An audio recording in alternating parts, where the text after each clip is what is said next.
Hizi ni nondo za habari kutoka Kemgongo TV. Mimi ni Charles Fabian. Mkuu wa mkoa wa Dar es Salaam Albert Chalamila amesema kuwa amekubali yaliyotokea Oktoba 29 na kutoa pole kwa wananchi wote waliopata madhara katika tukio hilo, ikiwemo waliopoteza wapendwa wao, mali, uchumi na utulivu wao. Chalamila amekemea tabia kutoa hitimisho za haraka kuhusu matukio bila uchambuzi wa kina, akisema mara nyingi watu huchukua tukio hilo dogo au uzoefu binafsi na kufanya kuwa taswira ya jumla ya hali ya mkoa au taifa. Aidha, amefafanua kuwa ni muhimu kujiepusha na ujumuishaji usio sahihi, kwa kuwa kuchukua sampuli ndogo na kulinganisha na kundi kubwa kisha kutoa hitimisho kutoka kwenye sampuli ndogo haitoi taswira halisi. Pia amesisitiza kuwa changamoto kwa maeneo machache hazipaswi kutumika kuhukumu mfumo mzima wa utendaji wa serikali, na kwamba maoni yoyote kuhusu mwenendo wa kiutawala au kijamii yanahitaji kufanywa kwa msingi wa taarifa sahihi za uchambuzi makini. Sisi mkoa wa Dar es Salaam tunaungana pia na Mheshimiwa Rais kukubali yaliyotokea, lakini na kuendelea kutoa pole kubwa sana kwa Watanzania wenzetu.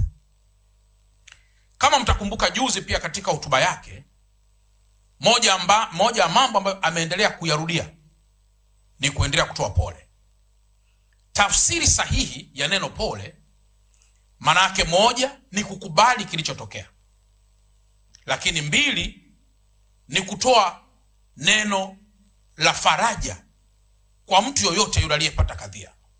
Na kadhia hizi zipo kwa waliopoteza maisha, kwa waliojeruhiwa, kwa waliopoteza mali, kwa waliopoteza utulivu, kwa waliopoteza uchumi.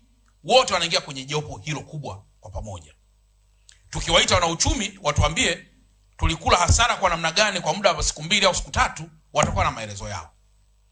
Tukimwita mtu mmoja mmoja aje kueleza ulikuwa kwenye duka lako umeweka nyama ya namna gani ili uweze kuuza baadaye, ataeleza mambo yake. Tukimwita mtu mwingine pia aweze kueleza mambo yake, ataeleza pia mambo yake vizuri. Kwa sisi katika mkoa wetu wa Dar es Salaam, majimbo mengi uchaguzi unaendelea kufanyika. Nilikuwa naangalia kwa mfano kwenye picha kule Segerea kwa ndugu yangu Mpogoro, wale vijana walipoingia kwenye ile bar The Voice, kwa wanachukua mabia, wanachukua mavinywaji. Ilikuwa almost karibu saa 12 kasoro hapo, jioni kabisa. Kwa hiyo ndugu zangu, ninachoweza kusema kama ambavyo Mlilo amezungumza kwamba taifa linapoingia katika fujo, gharama zake huwa ni kubwa. Zinamgusa initiator na zinamgusa ambaye hausiki kabisa na jambo hilo. Lakini jambo la pili, tunakubali kwamba katika jambo hili madhara yamewakuta waliofanya na wasiofanya. Nimesikia statements ambazo zimekuwa pia zikitolewa mara kwa mara na baadhi ya watu ambazo sizipingi au kuzipa majawabu kadhaa, kwamba kulikuwa kuna watu ambao wanauaua watu hovyo. Sasa hii neno hovyo na yenyewe ni jambo pia la mjadala, na kwa kuwa mpo hapa katika usemaji wa namna yote ile, mimi ambaye pia huwa ni mtu wa lugha kidogo, huwa lazima tuwe makini kuzungumza vitu ama kwa kutia chumvi, ambayo kwa lugha sahihi, kwa kutumia tamathali za semi, tungeweza kusema lazima tuepuke usemaji kwa kutumia mbaraga, au kwa Kiingereza mnaita hyperbole, kwa maana uzungumzaji wenye exaggerations ambazo wakati fulani hisia inaweza kutangulia kuliko jambo lenyewe ambavyo lipo. Juzi nilikuwa pia namsikiliza Dr. Kitime, Padre Kitime. Kwanza niweke interest, Padre Kitime mimi kwangu ni boss, ndiye aliyeniajiri chuo cha St. Augustine mimi nikiwa assistant lecturer, na pia ni kiongozi wetu wa kiroho. Mimi ni Mkristo Mkatoliki, na katika Ukristo wangu Katoliki huwa pia nina uwezo pia kuweza kuangalia mambo kiroho pia, kwa sababu pia nasali na huwa pia na confess.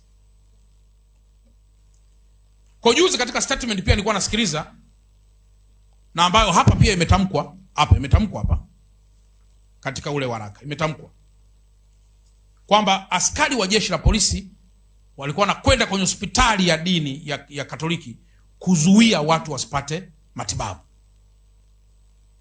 Sasa hili nalo ni moja ya mambo ambayo ninyi wahalili na watu wengine vile vile tunakaa pia kusemezana kwamba polisi hawa wanalinda huku amani, alafu muda huo wanatoka kwenda hospitali kwenda kusema msitibu hawa.